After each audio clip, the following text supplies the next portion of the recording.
Okay, Nickolas Wildstar. Can you hear me? Can you see me? I can. There you are. Hello. Okay. So I am going to get started. It's 5:30. We're starting on time. We have the candidates here, Dakota Vaughn, Grover, and Nickolas, and I'm going to do a formal introduction for everybody. Additionally with us is Diane from the Independent Sentinel. She's a reporter who covers conservative news and has worked with us before, and has a question for everybody. I'm going to ask that in a little bit, and we will hopefully get some more increased press publicity. Thank you from Diane from the Independent Sentinel being here. Diane, I'm going to move you to the backstage. No offense, you're still here. Okay, getting right into it, everybody can see the candidates here. I'd like to thank everybody for coming to this Yes California Cal-Exit Congress first governor's recall debate. The very first California governor recall debate is happening right now. This idea started by people in Yes California. It was worked through and built by people in Yes California, but it's organized and for the people of California in general. I mean, it was started by people at Yes California, but it's for everybody. We're doing this so the public can learn how to think about these issues and approach them. So let me jump right into it. I have a prepared speech. Okay, the agenda for today will be as such. We're starting at 5:30. We will have an introduction by the moderator on why Yes California is doing that. That is me. We will have facts by the moderator, myself, about this recall debate, to be fair to both sides, those against and those for. We will have an introduction of the candidates by the moderator, that's me. And then we will have an introduction of the candidates in their own words, that's you. 2 minutes per person to say whatever it is you like introducing yourself. Then I will introduce the 5 questions. Each candidate will have 3 minutes per question to answer, and I will be moderating at the time. I would ask, please don't speak over your time limit. We have to be on schedule, and I would hate to mute anybody. You have 3 minutes. Everybody's going to get the same amount of time. Everybody's asked the same questions. After that's done, we will ask a question from Diane from the Independent Sentinel, a reporter, and then we will take questions if there's time from the public. Finally, each of you will have time to make a final statement, 2 minutes per candidate, saying whatever you would like after the debate is over, before the recording is ended. End it how you would like. Additionally, I will provide closing remarks by the people who organize this event, and we will have a hard ending at 7:30. Let me get right into the introductions. I'm going to do an introduction by Yes Cal, and then I will introduce all 3 of you. Then you will be allowed to introduce yourself, and we'll go right to questions. But I have to sort out a few things since this is our first event. To the public watching, you are cordially invited to the very first California recall debate hosted by the Yes California Cal-Exit Congress, the voice of the Cal-Exit movement. The Yes California campaign will be hosting this debate and sharing the broadcast of the debate with their 160,000 members across multiple channels here in California and 400 reporters we've made contact with here in California and across the world. We are committed to working with all Californians, regardless of their political differences, and are taking action to make sure all will be heard. Yes, California does not directly endorse the recall effort. Rather, we are committed to covering issues that Californians care about. And with this recall effort appearing to qualify for the ballot, we had to take note. Frankly, many Californians were talking about this, and because we are inclusive and we want to reach out to everybody, we had to cover this issue. We said that we want to work peacefully with conservatives across America to achieve our long-range goals, and we cannot be taken seriously here at Yes California unless we're willing to work with conservatives here in California. The goal of Yes California hosting this event is to be fair and informative, and to be inclusive of all Californians and all of their opinions. To achieve those goals, Yes California partners with many people and reached out to all candidates, liberals, progressives, hardcore Republicans, Trump supporters, Green Party people, people who hate Trump, people who don't even like the recall. If you were a registered candidate, we asked you to join. We reached out to progressives. The people you see here are the people who responded. In no way was this debate biased, and did we not try to reach out to everybody. Each candidate will be asked 5 questions. Those questions were developed by Yes California, and approved by Yes California members. Each candidate will have 3 minutes to answer each question, and everybody will get their chance to answer all questions. These questions are not going to be easy to answer, and you're going to see answers coming from the candidates that might be a little bit difficult. It's up to them to handle it the best that they can. We are not editing it. Whatever they say goes directly to you, to the public, and will be available to 160,000 people as they say it. I will be your moderator today. My name is Marcus Ruiz Evans.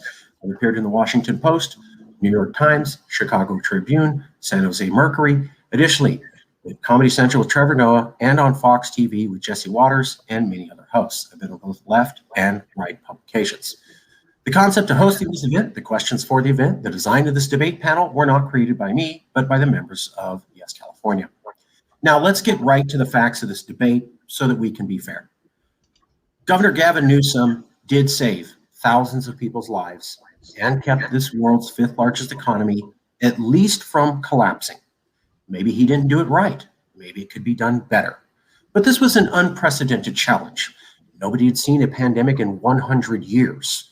There was no guide to. There were no experts to ask. Additionally, to compound the uniqueness of the situation, the federal government completely disappeared. So Governor Newsom had to deal with an issue that was unprecedented and had to deal with no federal help, which was also unique. Difficult situation to face. He rose to the challenge, and he did things that kept people safe and at least kept our economy from collapsing. Now, while he did that, many small businesses suffered and have since gone away. There's been destruction to people's lives. There's been destruction to the economy. But he did at least keep us afloat, and the budget is moving. That's true about Newsom. But here are additional facts about Newsom, just to be fair. Governor Newsom did, in fact, send his children to a school with other kids when he told people, don't send your child to a school. That's a fact. Governor Newsom did show up to dinner with guests when he told people you should not go to dinner with guests. Governor Newsom did, in fact, keep his business open in the county where it's located while he told other businesses to shut down in that county. That's a fact.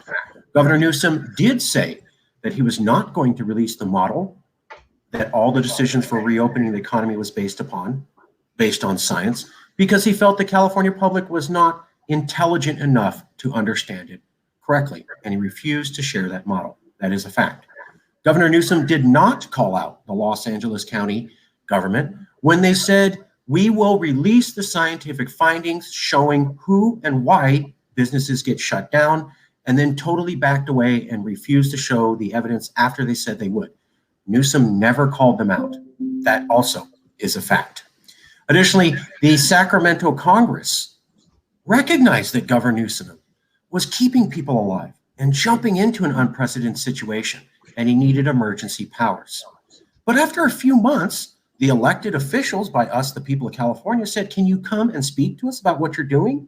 And he refused to do that, at least for a couple months, against the wishes of Democrats in Sacramento. That also is true. Also, it's not fair to call this recall debate a coup. That's been in the newspaper recently. The January 6th storming of Washington, D.C. was, in my opinion, and many Yes California people, a coup by the worst actors doing the worst thing. That has nothing to do with the recall debate. The recall debate is enshrined in the California Constitution. It is built in law. The people filed it using the law, and never have they said they don't want to use the law. The coup on January 6th in Washington had nothing to do with the law and was by people who did not want to follow the law. It is completely inaccurate to say that the recall debate is anything like a coup. One follows the law, is law-abiding, the other has nothing to do with that. It's also unfair to say that the recall debate is hosted by nothing but Trump lovers who are mad that Trump lost the election and want to take him down. I have never supported the recall election, but I've gone to many recall signing events. I've met these people. They said nothing about Trump. They said nothing about liberalism. What they said was, my business is crushed and I don't know how I'm going to pay my bills. Period. However, it's fair to say that there are many Trump supporters who do back the recall effort. That's true. Now that we've handled the facts, we're going to get right into the introduction of the candidates, followed by the questions. Here are the candidates. Dakota Vaughn grew up in Union City, Tennessee. He moved to California in 2016, where he met his wife and started a small business. He is a committed Christian who puts faith above everything else. He stands for making sure construction workers receive fair wages and benefits from union protection, and he also thinks teachers should get a bump in pay. Nickolas Wildstar was born and raised in Milwaukee, Wisconsin, and moved to California in 1999 to establish a career in music, a very popular industry here. After working in that industry for a while, he moved to become a marketing specialist in digital advertising. He's also fought against police brutality successfully in the city of Fullerton and has achieved a great following among the California Libertarian Party and its associated members. Grover Colthorpe is a third-generation Californian, very impressive, who grew up in California. He dealt with poverty as a child and started working washing dishes and cleaning limos. Later on, he became a police officer. Currently, he runs an insurance brokerage small business and is focused on holding Sacramento politicians to account for the money that they spend. Now, I'm going to turn it over to each candidate. You will have 2 minutes to introduce yourself as you see fit. If I said anything wrong, that'll add to your 2 minutes and you can correct me. So going first, Grover, could you introduce yourself in 2 minutes? What is your background story? We're going to get to your policies in a minute and with the questions. Who are you as a person in your words, sir? 2 minutes. So my name is Michael Grover Colthorpe II. I grew up in California, and this is my state, and I'm tired of seeing people leave. I'm running for governor because it's time that we have somebody who doesn't want to just keep going from one political position to another to get more power and control over the people. We need somebody who has actually been out on the streets and talked to the people and sees what happens to the citizens when bad policy is created by our legislators. And we need to make sure that we have somebody in this office who understands the Constitution and understands what our freedoms mean and how important it is to protect them. I'm here because I want to give the government power back to the people where it belongs. The government works for us. We don't work for them. And they've forgotten that a long time ago. Thank you. That's excellent. That's good. Okay, Dakota, could you introduce yourself, sir, for 2 minutes? My name is Dakota Vaughn. I moved to California in 2016, and I'm running for governor because the people I talk to, they're tired of the same system, people getting in just for power, for fame, for the money, and nothing ever gets done. They get in, they say they're going to do it, it don't get done. We have to put the power back in the people's hands. That's excellent. Thank you. You guys are doing really well on time. Okay, Nickolas Wildstar, in your words, how would you like the world to see you, sir? In no more than 2 minutes. Sure. Hello, I'm Nickolas Wildstar. Over the past 10 years, I've been a very involved community activist that has participated and led rallies for a multitude of causes, from criminal justice reform to media censorship to women's rights. I've been on the front lines calling for action and have made it a point to stand alongside those in need. I've joined soup kitchens to feed those looking for a meal, and have even done so on my own when no organization was there to get involved with. I've groomed civil rights leaders like Stevante Clark and have inspired many others to run for office themselves. I've even hit the streets as a petitioner to collect signatures to recall Gavin Newsom, and have met and spoke with thousands of Californians face to face about the issues that matter most to them. I say this so that you know that I'm a man of action that takes a hands-on approach to getting the job done. I'm not the type that will wait for others to provide a solution when I'm capable of providing one of my own. I'm also the type that works well with others and can bridge the gap between those with differing point of views. I've talked to Proud Boys and Antifa members, 3%ers and Black Panthers, white nationalists and Black Lives Matter protesters. I've talked to people who hate homosexuality, abortions, or drugs. And I've talked to other people's whose lives included an aspect of one of or all of the above. I've talked to wealthy people and those who don't have a dollar to their name. I've done this because I know that healing a community starts first with communication, and an effective leader will listen first so they can know what to say. Everything that you will hear from me tonight will prove how California can become the greatest state in America with Wildstar for governor. Thank you. Okay. We're going to get right into it. So now that all the formalities are out of the way, we're going to launch into the thing that everybody's been waiting for. But first, a little branding. Give me 30 seconds and we'll get started.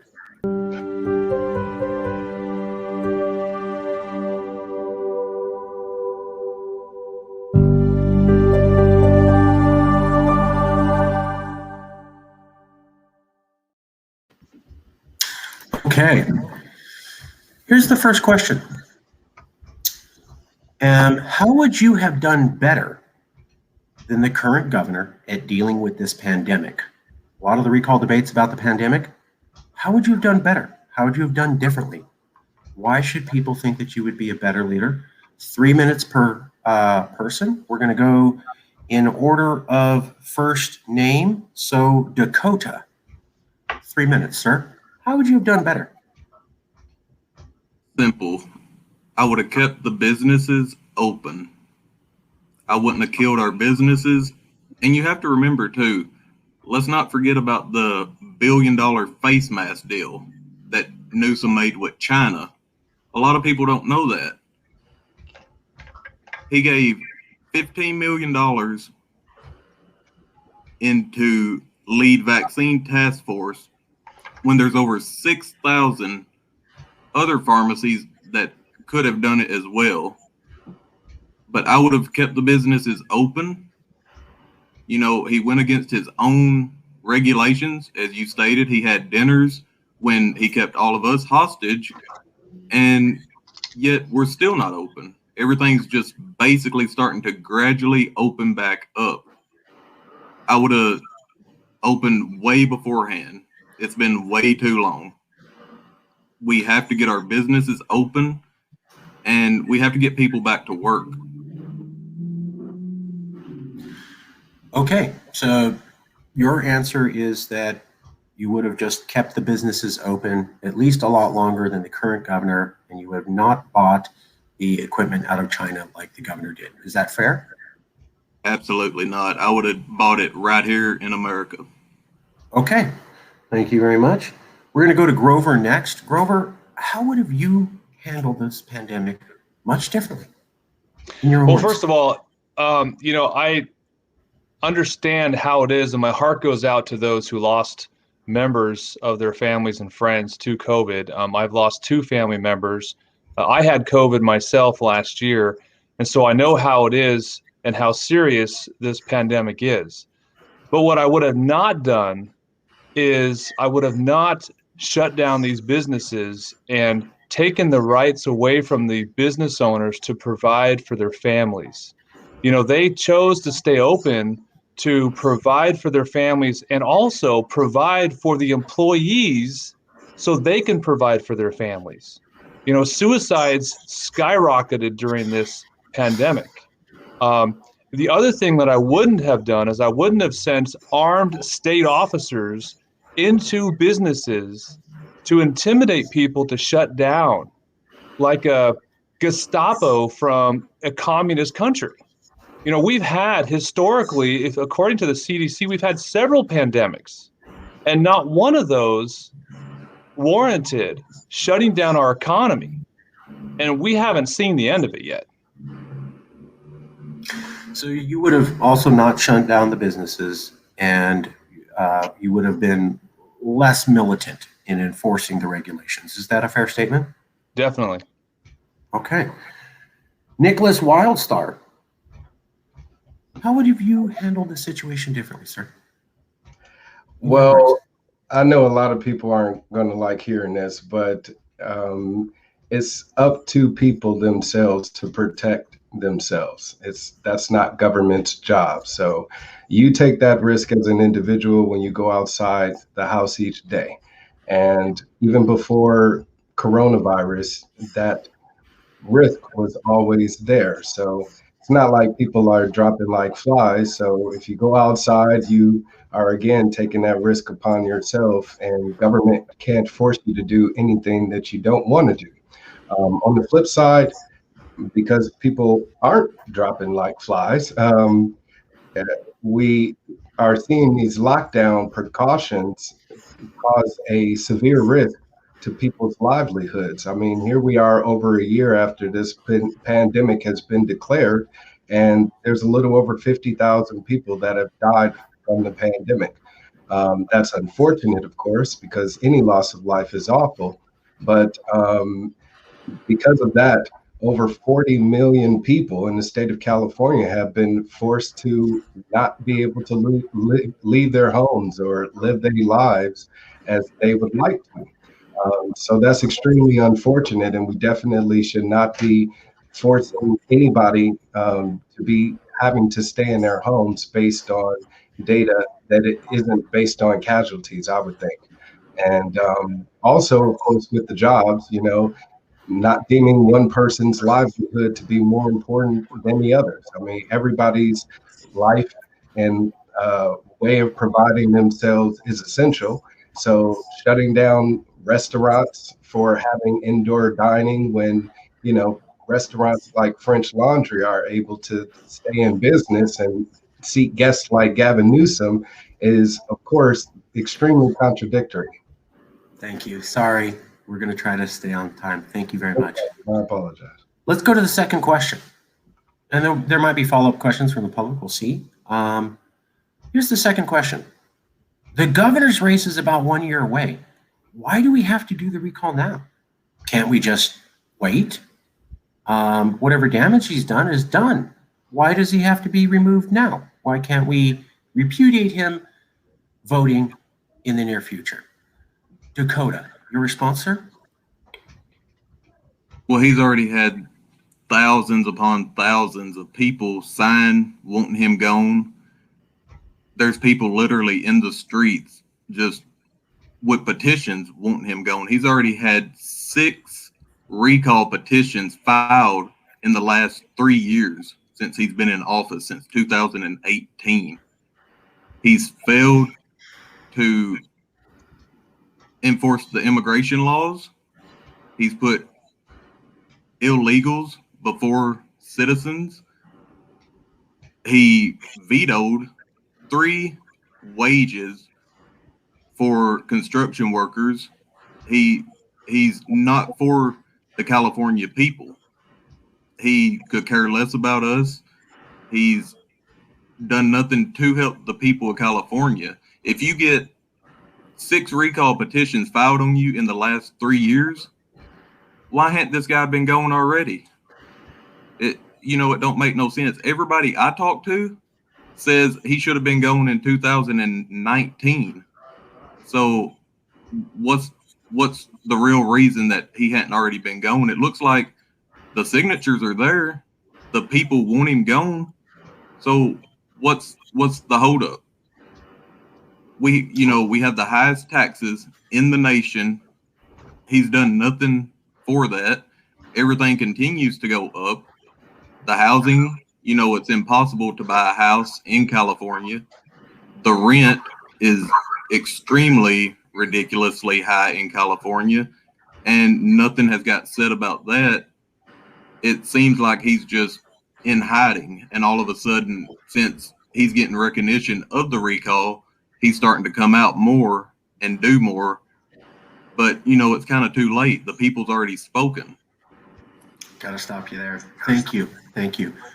Grover, the recall election, the election's a year away. Why do we have to have a recall? That's a great question, Marcus. I guess my question to that is, why is it that we already have a recall started? You have a group of citizens of California who started this most recent recall back in November. Why is it that they started that? Because Newsom has been failing them. Newsom has been failing the citizens in this state, forgetting the fact that we're the ones that he works for. And just like Dakota mentioned, there's a lot of things he's been doing. But the reason we're having the recall now instead of waiting is because the California Constitution actually says that once the recall is certified and approved and finalized, we must have a recall election or a special election. So that is why we're having it now. Now, if there's a recall election within a 6-month period of a general election, we can wait. But in this case, that's not happening. And so because of the Constitution of California, we have to have election now. And once that gets approved and certified, Gavin Newsom cannot be involved in the recall process. Either the lieutenant governor or the state controller has to run this process. So it's a big deal. Okay. Nickolas Wildstar, same question. Well, we, the people of California, are suffering, and we need immediate help, which Newsom has been slow to do. I mean, even now, he's just now rolling out a package to assist those people that are in need of assistance, since the EDD has been backed up and hasn't been able to provide emergency funding. So he's now rolled out this stimulus package, which is nearly $8 billion. It comes with the $8 billion price tag for taxpayers. So one thing that I plan on doing is eliminating taxes, get rid of these income tax, state tax, gas tax, and shift to a non-taxpayer, generated revenue stream. So we can definitely do that here in the state. And he also hasn't been able to successfully roll out the vaccine, which has been going bad because there's been a line of people in line. So since the vaccinations have a shelf date, they've been wasting product. And, he has a winery that's received millions of dollars in aid, those PPP loans that was supposed to go towards assisting, small businesses. Instead, his winery received that. So his policies and inaction has threatened the livelihood of Californians. And we have the recall option as an emergency option. We have term limits because if he doesn't do the job within the first or second term, we have that emergency option to say, okay, we want to get him out of office now. So I applaud all of the people that did initiate the recall process, because it gives me, the people of California, an opportunity to hold our elected officials accountable. Okay. Very good. Very good. All right. We're going to move on to the third question. Before I do that, just for the audience, what it seems, though, we're hearing is that Newsom has done so poorly that he needs to be removed soon. Grover, I thought, made a point that this is what the law says, and so you have to follow through. And that seems to be the amount of reasons why this has to go forward. Here's the third question. California has many issues: poverty, wealth discrepancies between the people doing very well and the people just scraping by, homelessness. How would you handle any of the other big issues California does in a manner that no one's tried before or this governor isn't doing? What would you do differently to solve any of the other major challenges California is facing besides this current epidemic? Starting with Dakota. This is pretty much what I'm running on my whole campaign. You have the current gap is, it might not be popular to say, but stupid politicians, greedy politicians. Look at the bank accounts. Look at what your governors, look at what your senators are buying. They can't, they're making 100, 200,000 a year, but yet their net worth is 5, 6, 7 million. The taxes, and I'm proud to say it, the only candidate running defunding the police, cutting the taxes, getting rid of their high-paying wages. You shouldn't have brand new cop cars, brand new equipment. You have to cut their pay, get rid of their high-paying wages. That's simple. Get the nonviolent offenders out of jail. I don't think people realize how much it costs to keep a nonviolent offender in jail, in prison. You got to get out and talk to these people. Get rid of useless, out-of-date laws, incompetent judges.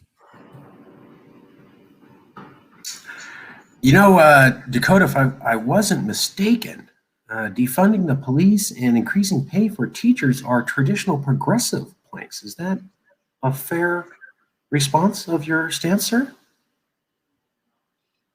I would say it might not be popular for a lot of people, but most of the people that I speak to are in favor of doing something different about our police. Okay. I just wanted to know because, yeah, excellent. All right. Next, Grover. Grover, you want to be seen as a leader. We've talked about the epidemic, but what are the other big issues? And what is it you could do or thinking about that's the solution that people have been waiting for? In your words, sir. One of the biggest problems California faces is the fact that our legislature has been kicking businesses out that has created income and revenue for our state.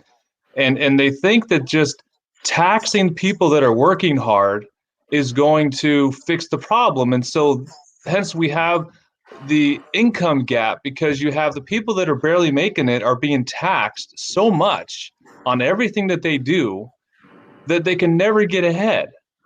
If we bring industry back to California and encourage them to either come back or stay in, that's going to produce revenue.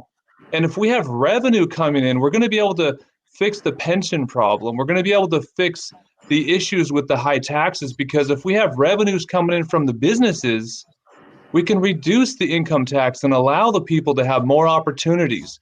More businesses and more industry coming into California is going to also bring in more opportunities for people to start businesses and maybe get out of their job if they want to. Or maybe the new businesses come in and people can go to those new businesses and get promotions. That's going to reduce that gap. The homelessness issue, the biggest issue I found being a police officer as long as I was, homelessness issue is a lot of the fact that there are broken systems in our government that don't allow them to get the assistance that they need. One guy I talked to in one of the parks in Sacramento said that the government typically creates a problem and then they come up with a solution and act like they're the heroes. But yet he said, I'm still homeless because I couldn't get a job because I'm homeless and there's no services out there to help me. Thorough. Nickolas, running for governor, saying you have the solutions. How would you handle some of California's biggest tackles or problems or pickles? And how would you do it differently than the current governor's doing it? In your words, sir.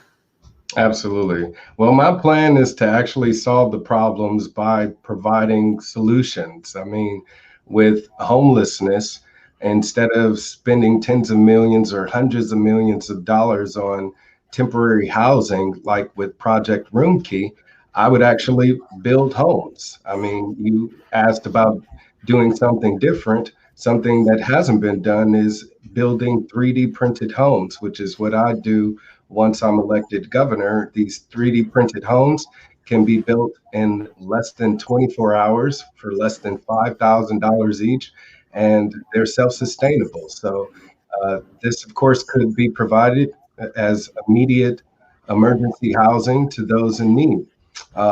The working class people of California also could use a reprieve. They're still being taxed to death. California is still one of the highest taxed states in the entire nation per person. So eliminate some of those taxes. So as for the next 2 years as governor, you can expect a reprieve financially, get our economy going again by letting people keep their money in their pockets where it belongs instead of letting government wastefully spend it on pet projects. So I do have another plan, which is what I call the Golden New Deal, which is to basically take our resources and generate wealth from that, generational wealth, and put us on the track to the future. It makes no sense why companies like Nestle is able to siphon off hundreds of thousands of our water and sell it back to us. Meanwhile, if I'm a homeowner and I have a well in my backyard, I get taxed for my own water usage. So my Gold New Deal, again, will put us on the path to abundance, where we have our own water supply to take care of droughts and our own energy independence. So we won't have to rely on PG&E and SoCal Edison. Okay. Thank you. We're going to move on to the fourth question. There's additional questions coming from reporters that we want to ask you live from the reporters. We'll get to that in a second. Here's the fourth question. Children in California are having their education severely impacted by the lockdowns. How would you reopen schools so everyone can feel safe? Now, recently, the Governor Newsom has reopened the schools, but this question was designed a month ago when we weren't sure. So the question, although it's a little bit modified, it's still the same thing. How would you do reopening of the education system in a way that makes people, parents, teachers, and kids feel safe? Dakota, your response, sir. Of course, I would have opened the schools. I come from a family. I have family that are teachers back in Tennessee, and they've already opened. They've been open, and they're thriving. Kids, today in California and all across America, depression is at an all-time high. Suicides in kids, teenagers, it's all-time high. Teachers, they have a degree. They want to use it. They want to get paid. Kids are wanting to get out among their peers. They're wanting to get back in their academics, sports, after-school programs. It's the most pivotal time of their lives. Seniors, they want to finish their last year and make it special. Kindergarten kids, they're just beginning their journey into the education system.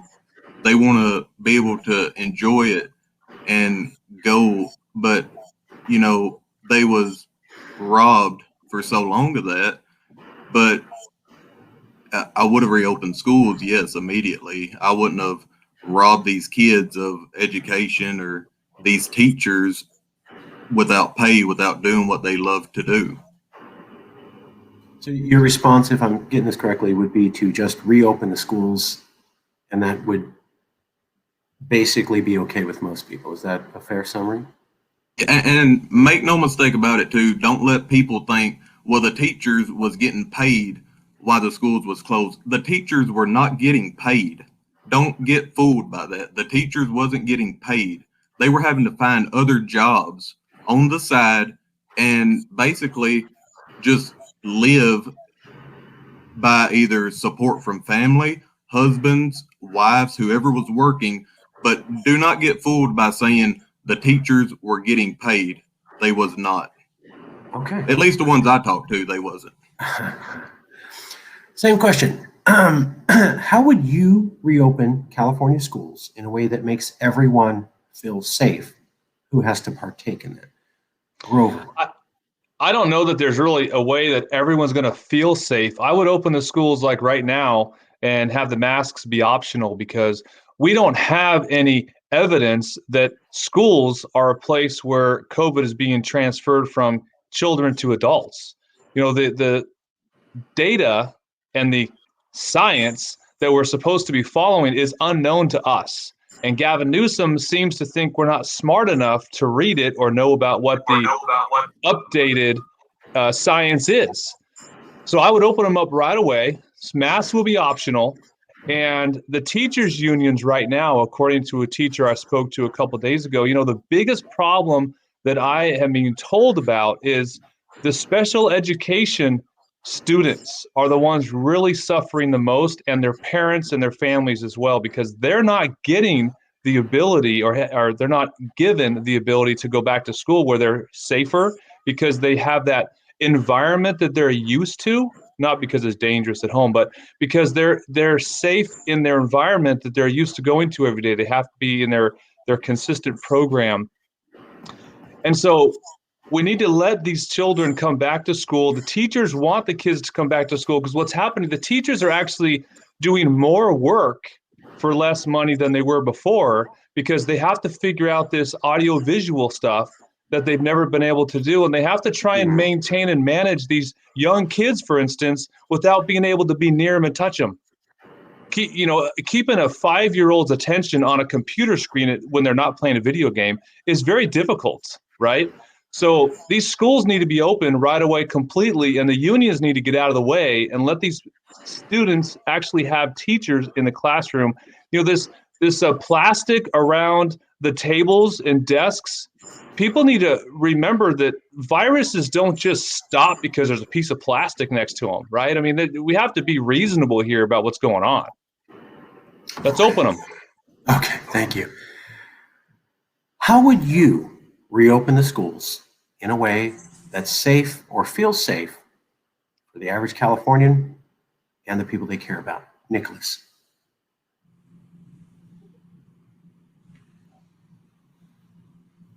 I apologize. Can you hear me now? Oh, yes. Okay. As I was saying, so to me, education is essential. I do support opening the schools, but I think doing so should be at the discretion of parents and educators. I mean, I've spoken to tons of parents that would love to get their kids back in school. They find, them having to, sit around a computer all day to not be as productive as in-person classes like Gavin Newsom's children have had the benefit of. So the awful part is they've been taken out of the conversation completely. So I definitely believe, of course, their choice needs to be taken into consideration first and foremost, and that's what I would do as governor. On the flip side, with educators, you do have a group of those who have used their lobbying power to influence policies, and politicians like Gavin Newsom, through the teachers' unions, to pretty much influence his decisions. So, and that's because they're contributors to his political campaign. I'm not beholden to the teachers' union. I'm not receiving funding from them. I'm not endorsed by them. Most likely I won't be. So I believe that, the students' best interests need to come first and foremost, not teachers' unions. And this is even more of a reason why government needs to get out of education, which I also will work towards doing once I'm elected governor, is removing those types of policies, because the choice of opening these schools should be solely between educators, again, parents, and the students. Government shouldn't be involved in that transaction at all. Okay. Thorough. All right, we're going to move on to the fifth question. This is given in light of, it's kind of a wild card question. Now, many of the questions about the recall debate dealt with the specifics of the recall. Then we moved into how would you as a leader deal with other issues. Finally, we're going to expand it to an even greater scope. Obviously, there's a high level of division in America right now. Many people are upset with each other and polarized. Many polls show the highest rate of polarization amongst the American population since the 1940s, and the highest rate of people saying that they would not associate with somebody who's not of their political party since basically 1970s. So not good, a lot of division. Some people, including in Texas, but also here in California, have said if things get bad enough, we should just peacefully separate rather than force each other to live under each other's rules while we're getting very heated. What is your answer for unity? And how do you feel about the people in Texas and some people here in California who say, better to let people peacefully divorce than be held together in a bad marriage? How would you respond to that? Do you support that?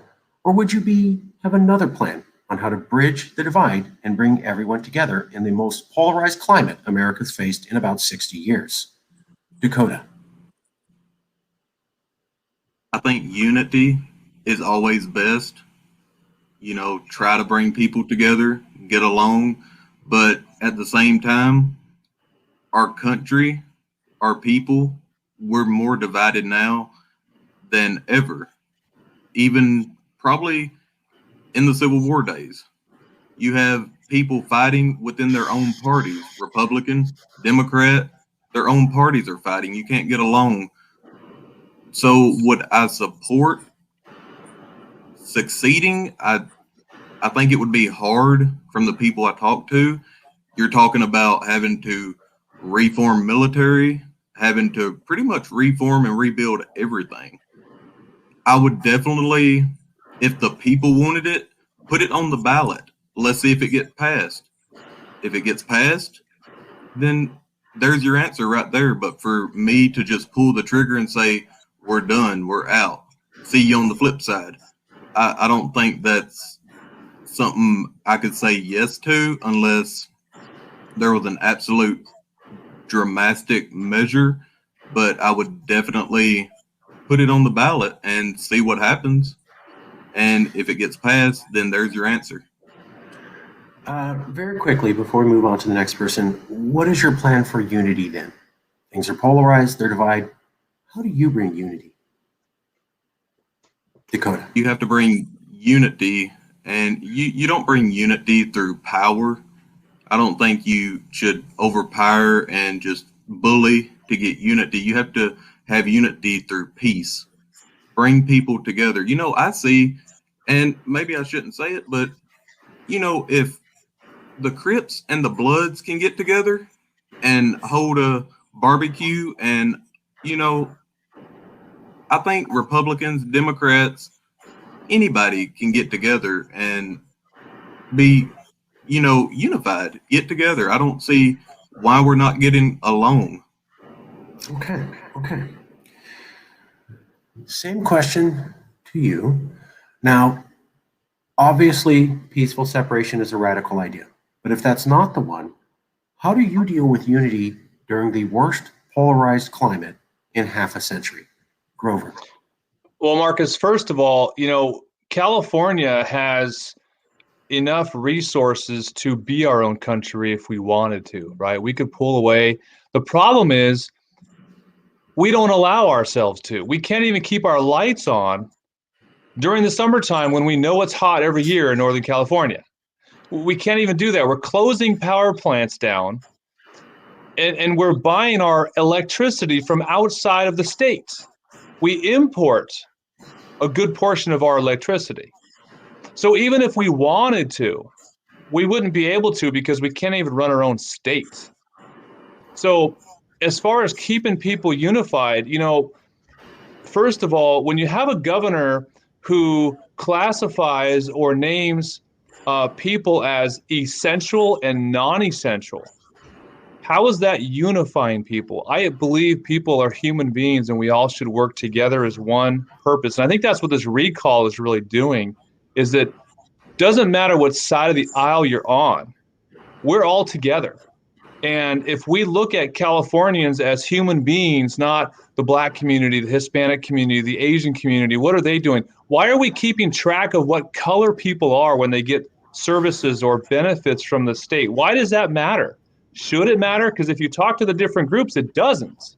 But yet we still categorize people based on their race. And until we stop doing that, we're not going to be able to unify.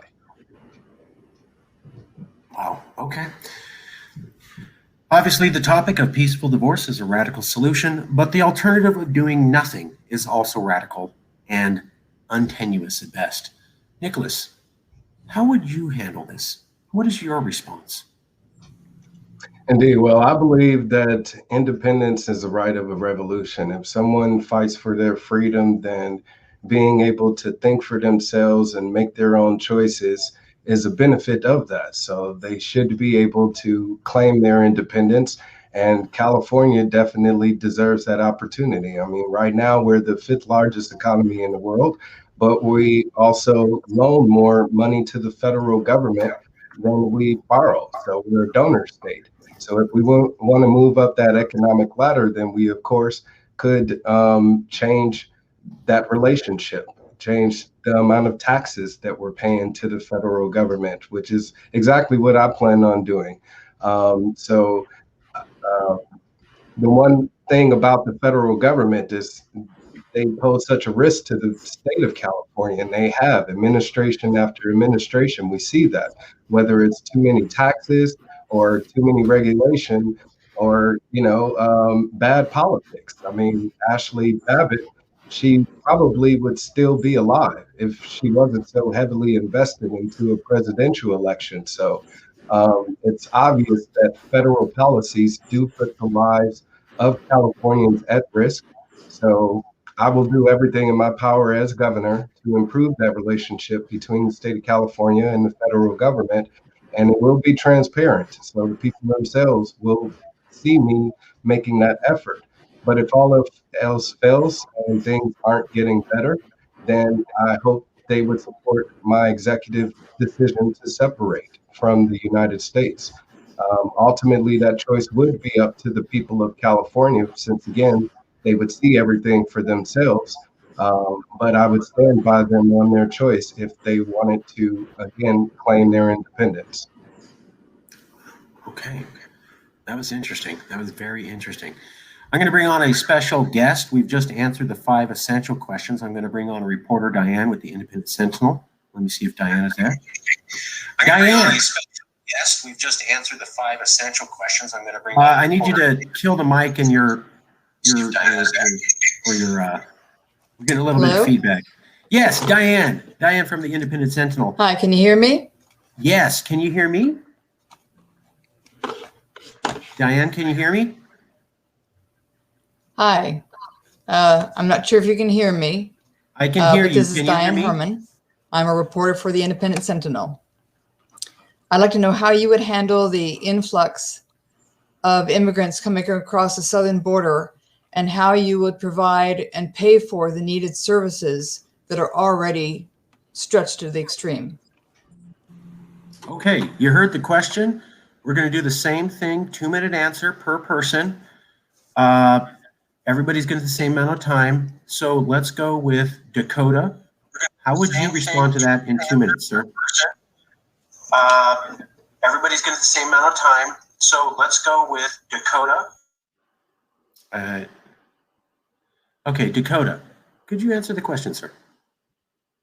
Yes. Well, if they're illegal, they shouldn't be coming across anyway, unless they already have paperwork, unless they're coming here legally. They shouldn't be coming here anyway. We should be putting our resources, our money, our housing toward our citizens, toward our residents. We have so many homeless, so many people that are out of work. We shouldn't be giving any more money, any more resources to illegals coming across our border. We should be turning them around and telling them, we can't take you right now. We don't have the resources. We sure don't have the housing. We don't have the money, anything to keep you. I know under a new administration, things look different, but how can you take somebody when you don't have the resources, when they're illegally? That's breaking the law. That's breaking our Constitution. You can't come here illegally and step foot across the border on American soil if you don't have the paperwork. Okay, thank you. Grover, your response, sir, in 2 minutes. My wife came from Mexico, and back in the 70s, her and her 8 siblings had to go through a process to get their citizenship. My children, their grandparents are Chinese, and their grandparents, grandmother and grandfather, both went through the process to come in here properly. We have an obligation as leaders to follow the laws, and as California governors, we don't have the authority to ignore federal immigration laws or any federal law at that matter. So I would support the federal immigration laws and make sure that we stop anyone coming into the borders through California unless they go through the right process. People that come here and they spend all this time and effort and money to come into this country, specifically through California, they're proud of becoming Americans because they've gone through a process that's not easy. To allow people to just come in here and get everything that they want without going through that process, I think it'd just be completely unfair and wrong. Okay. Nickolas, your response, sir, please, as you would like to see it. Indeed. I've spoken with a lot of people that are against immigration, and the main gripe that they have with it is the benefits that immigrants do receive. So my proposal is what I will be doing as governor is put a sunset clause on these benefit programs. I mean, to me, it doesn't make any sense why taxpayers should have to foot the bill for someone's livelihood for 18 years or whatever the case may be. So they should have an opportunity to receive those benefits for a short amount of time, just as any other American would. As I said, we are a donor state, so we're sending more money to federal government and assistance for people that don't even live in California. If we save that money, keep that here in the state, then we have more money to help those here in the state of California. And to call anyone that comes to America illegal, to me, is prejudice. If you look at the immigration laws in this country, they are inherently racist. So I will be doing everything in my power to make sure that I will eliminate that practice. The immigration process, as lengthy as it is expensive. It can cost tens of thousands of dollars. And the majority of immigrants here in the state of California come from China or India or Canada, even European countries. So we shouldn't discriminate against people that are coming here to this land. Our state of California is seeking to make our economy better. And we definitely shouldn't discriminate against people looking to make a better livelihood for themselves when that's exactly what America is all about. So if anything, I would be inviting those people here to California. Okay, I'm going to go back to Diane. Inviting Diane, those people here to California. Almost done. Okay, I'm going to go back to Diane. Almost done. Okay, sorry, I got to mute the mic because there's a feedback thing. So Diane, I'm going to ask you, do you have a follow-up question for the candidates based upon their response to this? I'll turn it over to you and you can ask them if you had a follow-up question for them based upon this. And then we're going to go to questions from the audience. So Diane with the Independent Sentinel. Follow-up question for them based on this. And then we're going to go to questions from the audience. So Diane with the Independent Sentinel. Follow-up question for them based on this. And then we're going to go to questions from the audience. So Diane with the Independent Sentinel.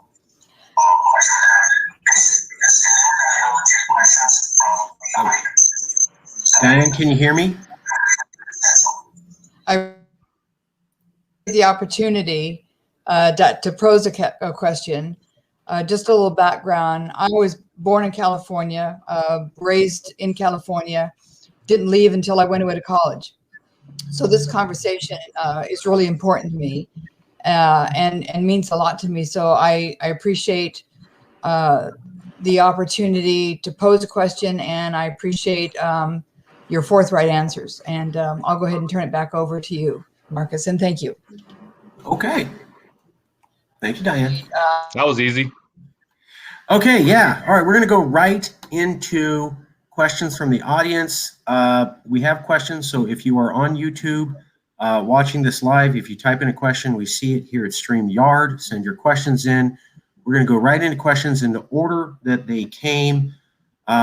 So a question from a Yes California person.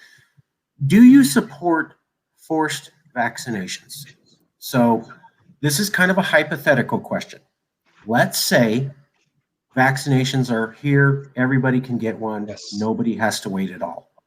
And let's say every medical scientist is saying Boy, it'd be great if we could get everybody vaccinated. And if we could get everybody vaccinated, like all 100%, we can move forward so quickly. But then there's 30% of the population who says, I don't want to get vaccinated. Make me. Scientists are saying we need everyone vaccinated. Got to happen. 70% ain't good enough. We need 100%. You're governor. Do you order vaccinations against people's will, or would you not do that when scientists are asking for it in this hypothetical scenario? Dakota. No, absolutely not. I would not force anybody to get vaccinated against their will. It's their body. If they want the vaccination, then by all means, go get the vaccination. But to tell somebody, hey, you're going to put a needle in your body, you don't know what it is. You don't know what's going inside your body. You have some guy in a white coat who is a scientist telling you, oh, it's perfect, you have to get it. No, it would not be mandatory. They could get it if they wanted it, but it would not be mandatory at all. Okay. Grover, your response, sir? Well, I would do it only under the following circumstances. We start a study on all of our legislators, all of the scientists, all of the doctors who are saying that we have to get this vaccination. Let's let them all take the vaccination mandatory. And let's wait about 5 or 6 years and find out what the side effects are and what happens to them. And then we'll make that decision. Okay. So no. It's whatever you want to say, unedited. Nickolas, in that scenario, what would you do? You're governor. You have power over 40 million people's lives. How do you handle it? Well, I do not support forceful vaccination. I believe that at this point, with our nation's history and what we've done, all of our ancestors have done to fight against enslaving another person, no one should be forced to do anything against their will, and especially forcefully vaccinated, which we actually fought the Nazis against. So we shouldn't be supporting those types of policies. And I definitely would not sign any such legislation. As I said, it's, to me, antithetical to this nation's values at this point, which is to support freedom of every individual. But you should retain the right and the liberty to make that choice for yourself.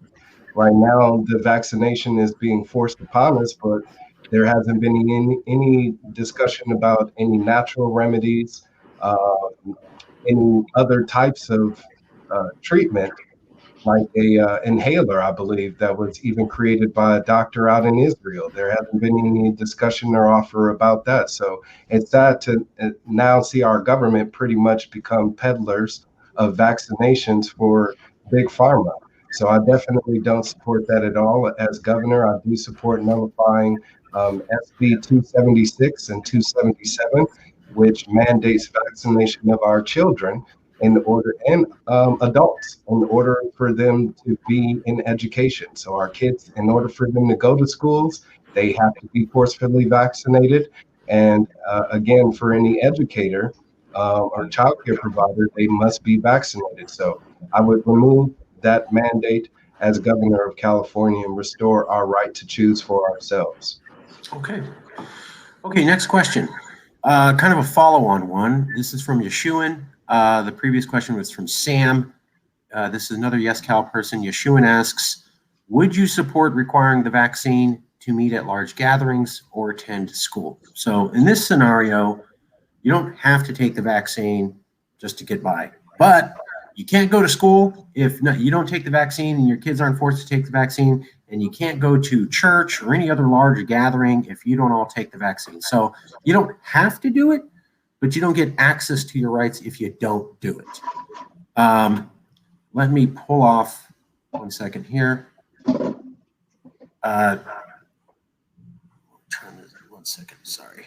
Need to get that question off the screen since we're moving on to a different one. Oh, it's banners. Okay. Dakota, how would you handle the situation where they say, okay, scientists are recommending that you don't get to go to school and you don't get to have any gatherings if you don't take a vaccine? So you can totally choose to not take the vaccine, but you can't really go to school and you can't really do anything with more than 3 people in a group. Would it be okay to require people to take the vaccine then, in your opinion, sir? Dakota. No, once again, it wouldn't be required. If you was the governor of California, I don't know who would be telling you you would have to take this vaccine to go to church, to go to school. If you're the governor, you could just tell them, hey, look, yes, people have the right to choose if they want to take this vaccine or not. I don't know why it's getting to the point, and we hear a lot of this lately, forced vaccinations. And no, you wouldn't get forcefully told you're going to have to get a vaccination. Even the kids and the children that have to get vaccinated to go to school, I would eliminate that too. You shouldn't have to have your kid vaccinated to attend elementary school, to attend high school. That would be eliminated as well. All it is it's infringing upon your rights. And we've already fought for this. We fought for freedom. It goes back to the Civil War days. People fought for their rights. We would not have vaccinations forcefully mandated for any purpose, church, school, any gatherings whatsoever. Okay, Grover, your response, sir. You know, when the government recommends or requires vaccinations sold by big pharma in order for kids to go to school, school is actually a law in California that kids are required to go to school. And then saying, oh, by the way, if you want to go to school, you got to get this or that. It's a forced vaccination. So I would definitely not support that. It's a forced vaccination. And now, now we have parents, like you said, parents are mandated to get their vaccinations in order to be volunteers. Well, that's why I don't volunteer, because I'm not going to get my vaccinations just because they want me to. So yeah, it's the same thing. It's just another way of looking at it. You get a vaccination card to go into, the grocery store or whatever. No, that's all forced vaccination. Same thing. I would not support that. Nickolas, your response, sir. Same question. Well, no, as I said before, I definitely do not support any type of force anything from the government. I mean, especially when it comes to one's body, they should be able to choose what they do with their own bodies. Government shouldn't be dictating what you should be able to do with your own body. Nor does the government have any right to take away or limit your rights as an individual. I mean, the Constitution is a book of rules for the government, not for we the people. You have tons of rights that, does not fall within the Constitution. You have the right to breathe. You have the right to love whoever you want. You have the right to health care, but you don't have the right to force other people to pay for that health care. So it's a matter of, again, having a conversation about the topics that matters most to the people of California, and having a governor such as myself in office that will remove those dictatorial policies that have been overbearing and overruling over people's lives. So no, I don't support any forceful vaccination or requirement of any identification proven as such. Okay. Questions are coming in from the audience. Please keep sending those questions. We're going to get to them. So here's one that I like. Recently, California governors have notably deviated from U.S. foreign policy. We build bridges, not walls. Governor Brown said that in retaliation to President Trump. Would you continue this trend of CA governors having an independent foreign policy from the U.S.? What they're getting at is that Governor Schwarzenegger traveled to Asia and signed trade deals with 60 companies. President Bush, a fellow Republican, told him not to do that, but he did it anyways because he says, I'm governor of the world's 5th largest economy. I'm going to go get jobs. Then we can fast forward to Governor Brown said, I don't care what the federal government says, we're going to do our own climate change policy. And you can fast forward to Governor Newsom saying, I don't care what the federal government says about immigration, I'm going to travel to El Salvador and tell everybody live on Latin TV that we have a separate foreign policy from America. You can go back over the last 3 governors, and there seems to be an attitude of, I run a gigantic economy, I can do whatever I want, I don't care if it's illegal or if the president doesn't like it, I'm just going to do it because I think it's better for California. Do you support that philosophy or do you not? Dakota, in your words, sir. Well, you have to remember too, Arnold Schwarzenegger, he profoundly wasn't too good of a governor. He was basically a Democrat in a Republican tie. So let's not forget Mr. Schwarzenegger. I think you have to have the United States involved. That's easy to go overseas and say, hey, we're going to bring in new jobs, but where are the jobs? You know, we have so many unemployed people in California, and so many businesses are leaving California. Let's not forget that. And these are major businesses leaving, major industries leaving California. So you would have to bring back in, you know, the U.S. just to go and say, hey, I'm going to go over there against my president's orders. You know, that right there is, you know, no, you shouldn't do that, because if one of these countries wants to come over and come to California and say, hey, we're about to take over California, the president could easily say, you're on your own. And then what would happen in California? It would basically be taken over by another country. So we have to remember that as well. Okay, Grover. So the last time I read the United States Constitution, it is the United States government that's responsible for international affairs and international business.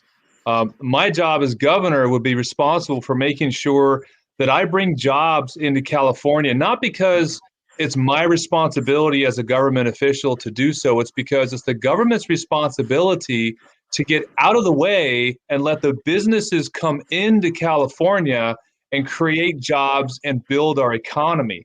It's not my responsibility to be traveling all over the world to create federal policy for the federal government. So, and I don't know of any increase in our economy from China when Arnold Schwarzenegger went out there. So, yeah, to answer your question, no, my job would be to build California's economy. We are part of the United States of America, a union that is working together as 50 states to make our country and our states amazing. And so, yes, I would support California's economy. Okay, Nickolas. I also support California's economy, which is why, as governor, I would exercise my powers, or our state's power as a nation state, to improve the relationships with foreign leaders. I mean, we have a president right now who is essentially going around Congress to declare war on Syria. I would like to improve that relationship through diplomacy, because I also believe that we should be building bridges opposed to walls. So it's a matter of, again, improving that relationship. We don't have to close business deals like Gavin Newsom and favor countries like China and make expensive purchases using taxpayers' money to create that type of relationship. It should simply be based on a free market type of opportunity, to where everybody in the state of California is able to benefit from that relationship. Now, on the flip side, with I believe Dakota, he had mentioned about the threat coming from an outside another country. If there was some type of a conflict, and we would be left on our own because of the federal government. Now, my solution to that is to make California a constitutional carry state, to where each and every person will be having the right to bear arms. So if somebody comes across our borders and they're a threat, you have the right to protect ourselves. We also have the National Guard, so everybody in the state of California will be well armed, well trained, and prepared to protect themselves if in the event an emergency or a threat was to present itself. Okay. So here's like a break. It seems like a break from the decisions of the past three governors. So you had three governors in a row seem to have the opinion of, I'll just do what I want. And it seems like the consensus is that's not a good thing. Moving on to the next question. This is from Carlos. It's kind of a nuts and bolts question. So you're governor. You have to improve the business climate. Carlos is asking, do I have to pay a bunch of fees to open up a business? Or I guess perhaps, would you try to make a climate where there isn't a bunch of fees in order to open a business? How do you feel about massive amounts of fees and regulations in order to open a business in California? Would you try to undo that? Would you do something about that? Do you think something can be done about that? Dakota. Well, yes, there's a lot that can be done. I own myself multiple businesses in California, and it is extremely expensive to open a business in California. The permits, the license, the fees. So you would have to eliminate a lot of fees. That is why our businesses are fleeing California by the thousands. You have so many businesses going to Texas, going to Oregon, going to Arizona. And it's because of the price is so high to start a business here that people just can't do it no more. They have to go elsewhere to start a business. So yes, I would eliminate a lot of the fees that California imposes just to start a business. And that goes in hand with a lot of the laws and regulations California has as well. We would get rid of a lot of that, but to open a business, it is very expensive in California. Like I said, myself, I own multiple businesses inside of LA County, so it is expensive, but we would eliminate a lot of the red tape and a lot of the non-essential fees as well. Grover, how would you handle this? What is your opinion? Yeah, I think, again, the biggest thing is the fact that we have so many regulations in this state on pretty much every industry that we have, and that's why they're all leaving. So yes, I would as well reduce the fees and the red tape. Just to build a home in California, you have to go through so many regulatory divisions and so many different people in the same division with different opinions that it takes a year or more just to get an approval to get permits to start a house. And that's one of the reasons why our housing is so expensive in California, as just an example of one industry. So yeah, our regulations are just way too high in California, and that needs to change. Okay. Nickolas, your opinion. Sure. Well, as I said, I would like to shift to non-taxpayer revenue generated streams, or generated revenue streams. And it's unfortunate that right now our government uses taxation pretty much to do that. They codified our freedoms and now charged us to exercise our rights, and we're paying for them. Our right to travel is now a privilege, so we have to pay for it. Our right to fish is now a privilege now, so we have to pay for it. Our right to own a home now and build a home is a privilege now. We have to pay for it. If I build a home, I shouldn't have to pay taxes on it for the rest of my life. So I would, again, as governor, eliminate taxes, those policies for the next 2 years. The people of California will get to enjoy that reprieve. Shift to that non-taxpayer generated revenue stream. So I would take, some of our state highways and, let companies like Verizon or Apple or Disney be able to claim naming rights to them. And I'm sure they would pay tens of millions, if not hundreds of millions of dollars to do exactly that. That money would go towards funding the government, which we could do. And it would also go towards taking care of those roads, which now isn't coming out of taxpayer pockets. So it's a twofer, if you ask me. And that's exactly what I'm planning on doing once I'm governor. But I agree with regards to housing. The problem with affordable housing is the zoning, the permits, all of that, all of those costs add up. And I would like to alleviate that so we can improve the housing condition here in California. Okay, we have a few more questions from the public, and we'll be going to closing statements by the candidates and a wrap up. A few more questions. As someone who's been registered green since I was 18, who felt a sting from both major political parties, Democrats and Republicans here in California, and as someone who identifies as a middle ground political stance, I want to know how you will adequately represent myself. What they're getting at is that one of the fastest growing movements in California in politics and voting is independents, people who won't say they're Republican or Democrat. In fact, while the majority of the voters are Democrat, the fact is that independents are now the second largest group, and a lot of them are ex-Democrats.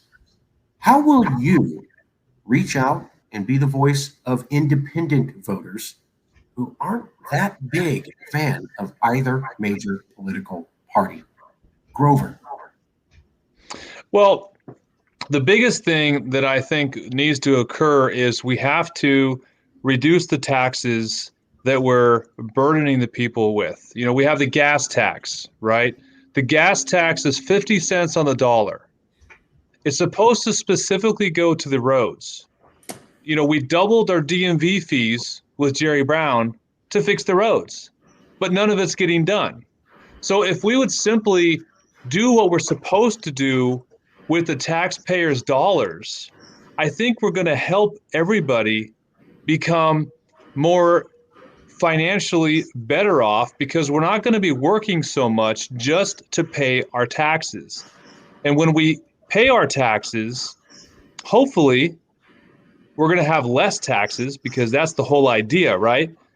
We're going to be able to enjoy our lives more. We're going to be able to save more money.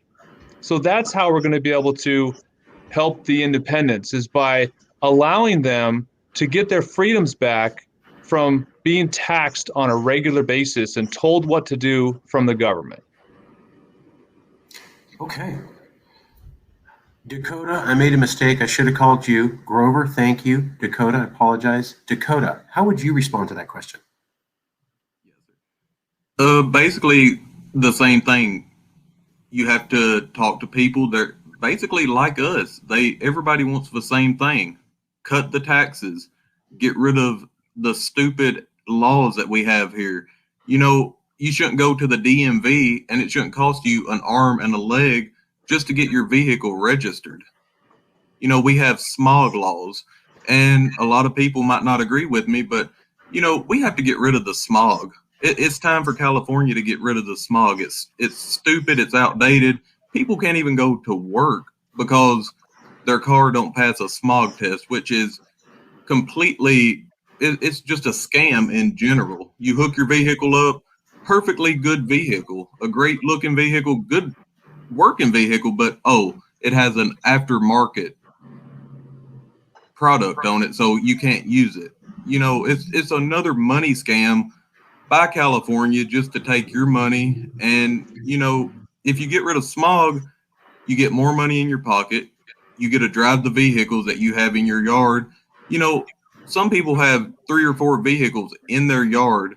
They run, they don't look bad, but they can't use them because it don't pass a smog check. And they say, well, there's so much air pollution in California. No, there's not. You know, you have Texas too. What about Texas? They're huge. They don't have smog. And their pollution, air pollution, you know, California and Texas, you know, they probably have the same pollution. So it's another scam by California. We have to get rid of that. That's money that's completely wasted. And it's completely a waste of time for us as homeowners, vehicle Take her owners, home after and citizens. dinner if you want. Yeah. Okay. Nickolas, your take, sir. Say that again. I wasn't able to clearly hear you. So there's a lot of independents in California.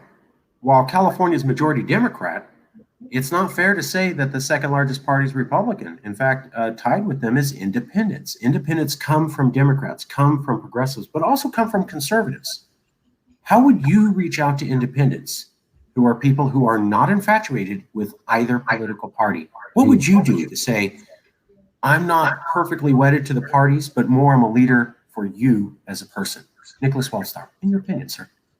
Absolutely. Well, I stand out as a person that's of the people, by the people, and for the people. My commitment to activism for over the past decade is proof of that. And as a voter, I've been all across the political spectrum. I've been a Democrat and have voted for tons of Democratic politicians.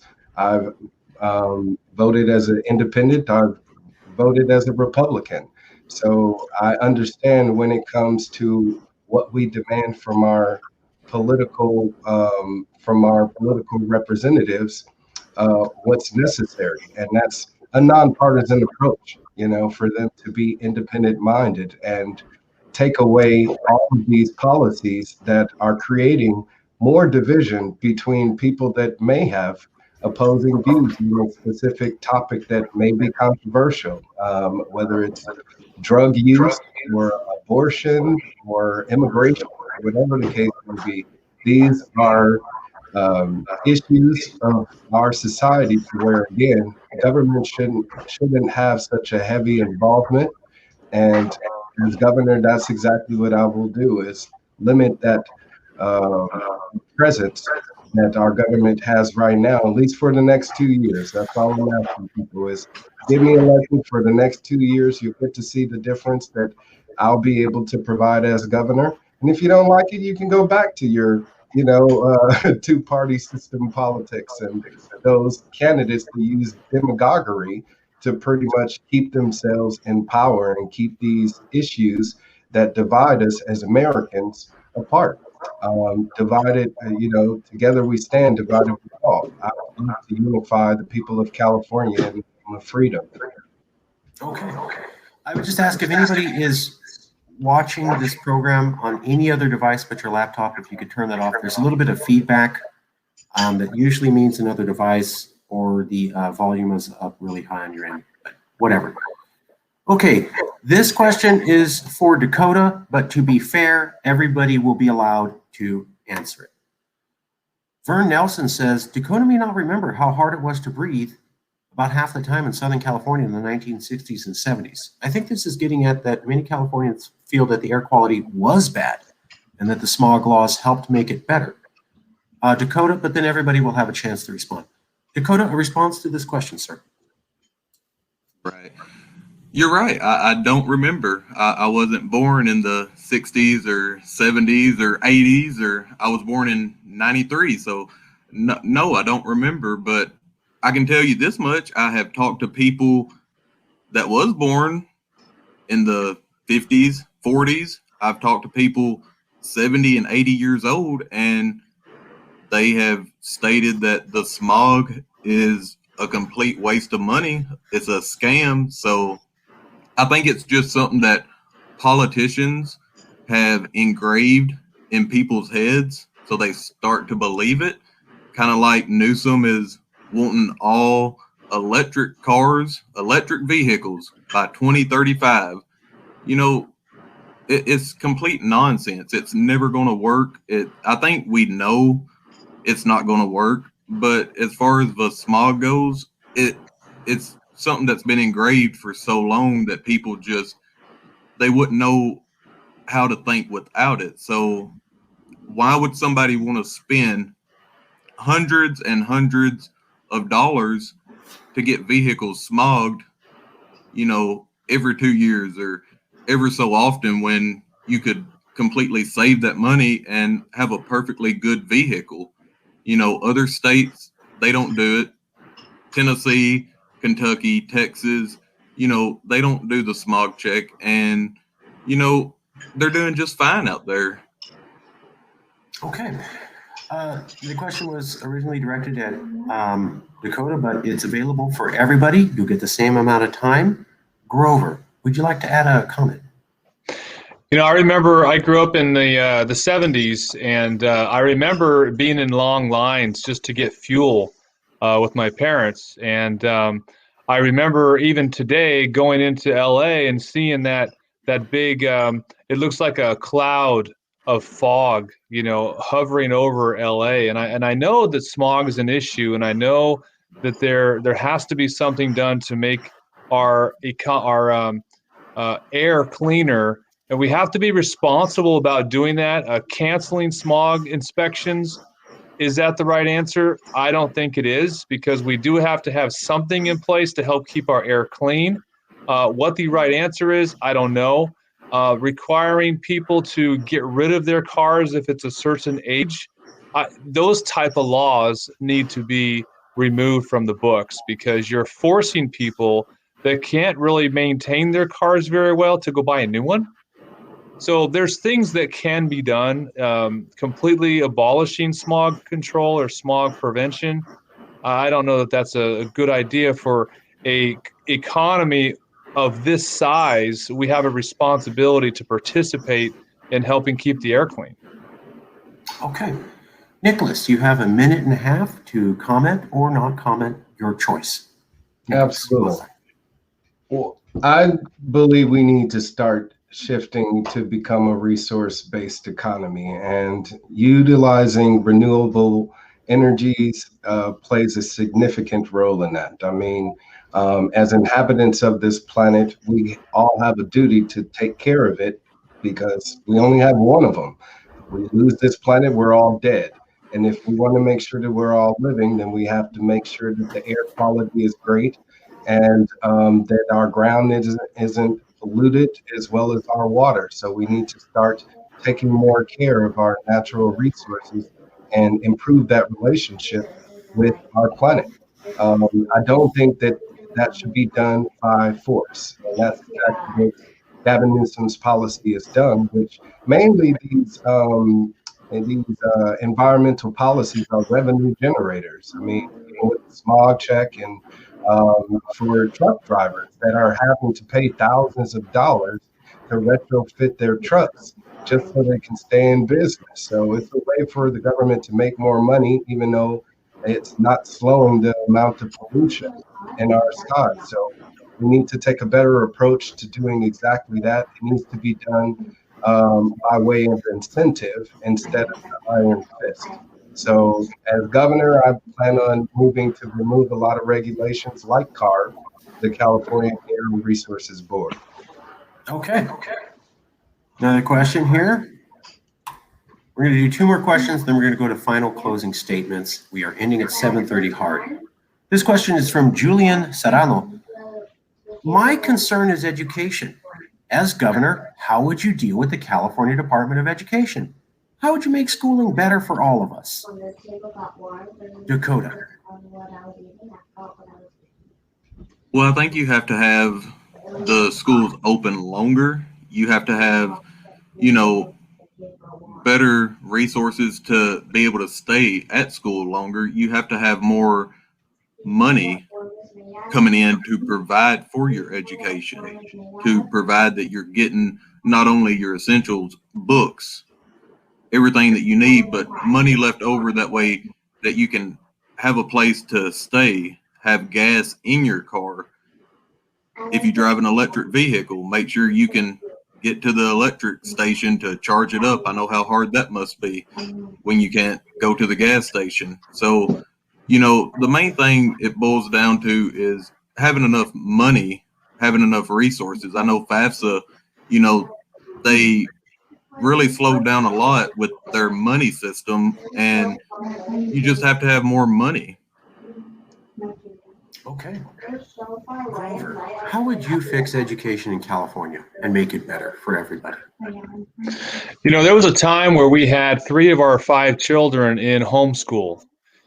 And when we did the homeschool option, we were able to have money diverted from the school district to us so that we can actually pay for different classes and help out with some of the science and some of the other classes so that my children can actually go to classes with other kids and learn from a legitimate teacher. So when the money was given to homeschoolers, the money seemed to have gone much further. As a matter of fact, we struggled to spend it all to make sure we had all the classes we can get. We helped them with the extracurricular activities for the PE portion. But when the money goes to the schools, it seems like there's never enough, and we're bringing paper and pencils to the teachers, and the teachers are buying stuff. So what's happening is the schools are getting plenty of money. The problem we have is that they're not managing our money properly. And one of the biggest issues I see is the school districts and the administration is so highly overpaid, and they don't work much at all. And the teachers are doing all the work and they're getting okay pay. But the money is not being used properly. That's really our problem with our educational system. Once we fix that, and then of course we change the curriculum to a 1776 curriculum, a true educational system, teaching them true history, then we'll improve our education that way. As just one idea. Nickolas. Well, as I stated earlier, when I was discussing about reopening schools during this pandemic, I believe the educational system should be heavily influenced by the choices of parents, students, and educators. Government shouldn't have their dirty hands in it at all.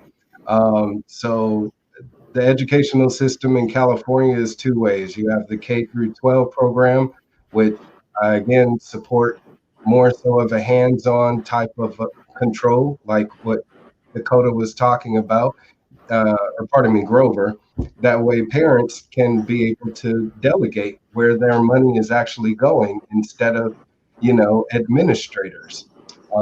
So if we again remove government's involvement from that, now there would be more checks and balances between teachers and local schools locally.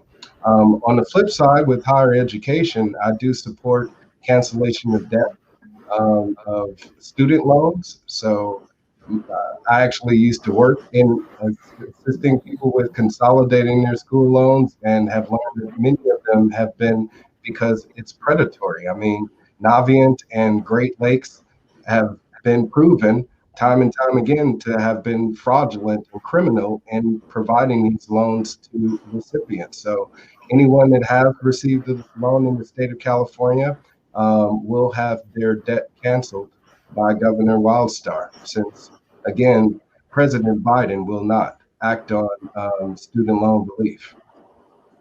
Okay. This is a more interesting question. This will be our last question from the public. I apologize. Then we'll do final statements and closing hard. A lot of people here in California are impressed when their governor seems to take to the national stage. Now, we had a question earlier asking about your general opinion on that. This is a little bit more specific. Rather than acting like a president in order to help the California economy, how do you feel about the California governors saying things for human rights? California is the world's 5th largest economy, home of Silicon Valley, the internet, smartphone, laptops, and movies. And when it speaks, it does seem to have an impression. As governor, would you have spoken out against the Chinese government for the repression of the students in Hong Kong who were asking to not be forced to be taught history that was incorrect, and were asking for the basic rights that every Western country has? Or would you have said, not my place as governor? Dakota. I think yes, for something that extreme, you would have to make a comment, a statement, but at the same time, as a governor, it's not your place whatsoever. You're not the president of the United States. You're simply a governor of a state. That's all you are. That's all you control is that state. You don't control other countries. You don't control the entire country of America. You control your state. So to get involved to an extreme, no, it wouldn't be my place. But to make a statement against what is happening and what's all happened, then yes, you have to make a statement to let your voice be heard, to let the world know, hey, we see what's going on, we're watching. But to get involved to an extreme measure, no, I think that would be the president's job to do. Okay. Grover, your opinion, sir. How would you handle that? I think California has a responsibility to be a good example. And I definitely support human rights of everyone all over the world. And I would definitely make a statement to that effect, supporting the fact that they need to be protected no matter what country you're in. But yes, I mean, we don't have the resources in California to be actively participating in any human rights issues outside of our state. And that's not what our California taxpayers are paying for. But we definitely would support the federal government as well. But yes, I would make a statement supporting human rights, definitely, no matter where you are. Nickolas Wildstar, how would you respond? You're on mute. Can you hear me now? Yes. All right, great. So as a longtime human rights activist, I definitely would feel inclined to speak out on the issue. I mean, I am entitled to my own opinion, which I would express to hopefully put some pressure on the federal government to act. But ultimately, international affairs shouldn't interest the people of California. I mean, my job as governor would be to take care of the welfare of the people of California. And that's exactly what I would do, is focus on them first and foremost. When it comes to improving our business relationship with foreign countries, again, diplomacy is key, but I don't think we should go imposing any type of a charter or a stop or a tariff or anything like that to discipline another country for how they treat their own citizens. Again, if the people of California want to act, then them as individuals are afforded that liberty, that right to speak out against the issues that they see in the world. But me as the elected representative, my power and authority that would be limited according to the Constitution would keep my focus here on the people of California. Okay. That concludes the public question section. Thank you all for answering all 5 questions and taking unforeseen questions from the public. You did great. Appreciate it. We're going to be entering the concluding ending statement part. Every candidate will have 2 minutes to give their final closing statements. This can be a call for why people should vote on you. This can be a clarification of anything you said, or basically anything you'd like to say. So for 2 minutes, your final statement to anybody watching now and when we post this to 160,000 people in the near future. Dakota Vaughn. Like I stated, we have a lot going on. We have more interviews coming up. I will be posting. I'm running for governor strictly for the people. I go to different cities. I've been to Compton, Long Beach, Pomona, Montclair, all of these cities that are not big on the map, kind of like your Beverly Hills, Los Angeles. And, I'm wanting to run for the people. I made a comment earlier about, and I want to make it clear that I'm not against immigrants whatsoever. Myself, I'm married to a Turkish woman, but I'm against illegals. So that I want to make that clear. But I also want to make sure that if you get on my website, dakotakvaughn.com, I wanted to stay within the time limit to respect. But, I'm running to defund the police. I want to make sure that it's very clear that we have police brutality that we have to take care of. These people are not going to be forgotten.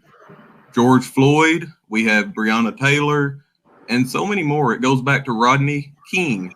You know, it's got to stop. You know, there's the mayor of Compton. She's had run-ins with sheriff's departments, police. There's a gang inside the LA Sheriff's Department right now getting tattoos. A lot of people don't know it, but, you know, I'm going to put a stop to it. Other people won't talk about it, but, you know, California has the highest paying police wages in America, and it don't take no time to become a cop. It takes a lawyer 8 years to study law, and then a cop comes along and thinks they know it. So, you know, to defund the police, it's not a very good thing for a lot of people, but it's an issue right now that is trying to be swept under the rug, and we're going to remember, and you have to put a stop to it. You got so many police out here getting brand new cars, brand new equipment. We're going to cut their wages. We're going to cut them drastically. Not saying get rid of them completely, but you got a lot of bad apples that you have to get rid of. And that's your taxes right there. Get rid of their wages. They make so much money. They do nothing. They sit around. I have to stop you there. Thank you. Thank you. Grover Coltharp, last words to the public, sir. You know, California is an amazing state. We've got the most well-trained law enforcement in the country out here in California.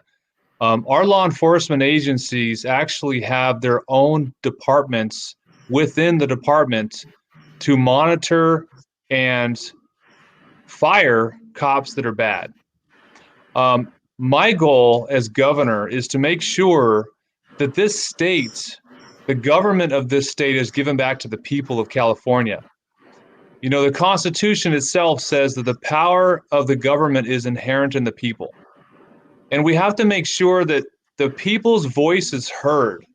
We need the people to know, as governor, I'm going to make sure that there is a direct line into my office and into the governor's mansion or the Capitol to make sure that they know what's going on.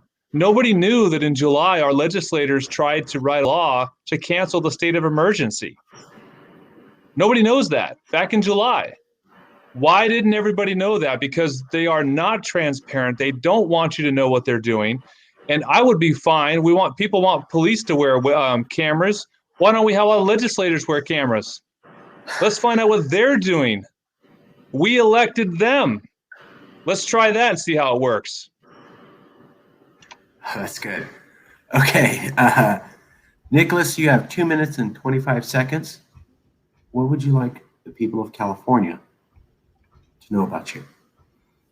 Absolutely. Well, I would like to say thank you to everyone for watching this debate and listening to the long-winded reasons as to why we as candidates believe we are the best one to serve as your governor, because you are the one who ultimately decides what it really takes to be a governor. All that I ask is when you get into that voting booth that you know for certain that the candidate that you're supporting is actually living proof of what it does take. Every election, we as voters get caught up in the glitz and glamour and theatrics of politics instead of paying attention to the millions of dollars being spent on buying our attention. Money that could have gone towards improving the very people's lives that these politicians claim they want to help. We the people get caught up in celebrity admiration and put people who should be equal to us up on a pedestal, only to treat us like we're beneath them. Any person that wants to govern the lives of others must first prove their ability to successfully govern their own lives. You can have all the college degrees in the world, graduated from the best schools, have a high IQ, and still make a bad decision. It doesn't take a genius to make the right choice, but it does take a true representative of we the people to receive the honor of becoming governor. As a husband who has been with an incredible woman for 10 years and a hardworking father who has worked tirelessly to provide a better life for his son and every person living in California, it would be my absolute pleasure if I were given that opportunity. No campaign is able to run without an engine. So for those of you that would like to power up Team Wildstar, please check out my website, wildstar2022.com, and let's bring back liberty. Thank you, and may the light of God and liberty shine on each and every one of you. Thank you. Well, you've heard it here.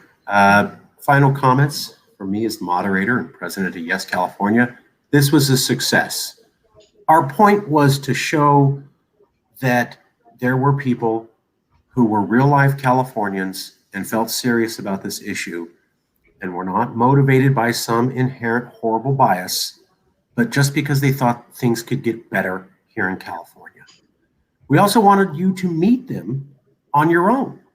One of the issues here in California is that we don't talk to each other if we're not on the same political team. There is literally an information gap the size of the Grand Canyon between people on the left and people on the right who have no idea what the other side's actually saying, more than just a stereotyped caricature that they see on TV. We here at Yes California are reflective of California. And while California is majority progressive, it is not all progressive. There are many independents, there are many conservatives, there are many business owners, and they too are Californians. You just saw conservatives come here and they said, we need to deal with police reform. All of them agreed with that. You saw conservatives come here and they were married and in interracial families. Everyone here agreed with that. Those are California values. And so what I see is Californians, regardless of their political differences.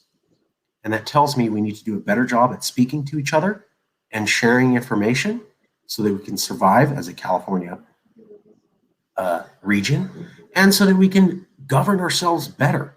And yes, California is committed to following that California value of building bridges instead of walls. We invite others who would like to talk to us from either political spectrum or any background. We will always be here to speak to all Californians and to try to inform Californians in an unbiased manner about the facts and issues that face California. I'll leave it there.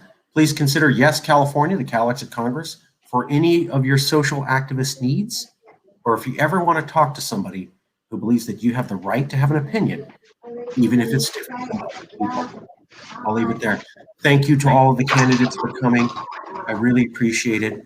I'm going to do the outro, and that'll be the end of this evening. Really?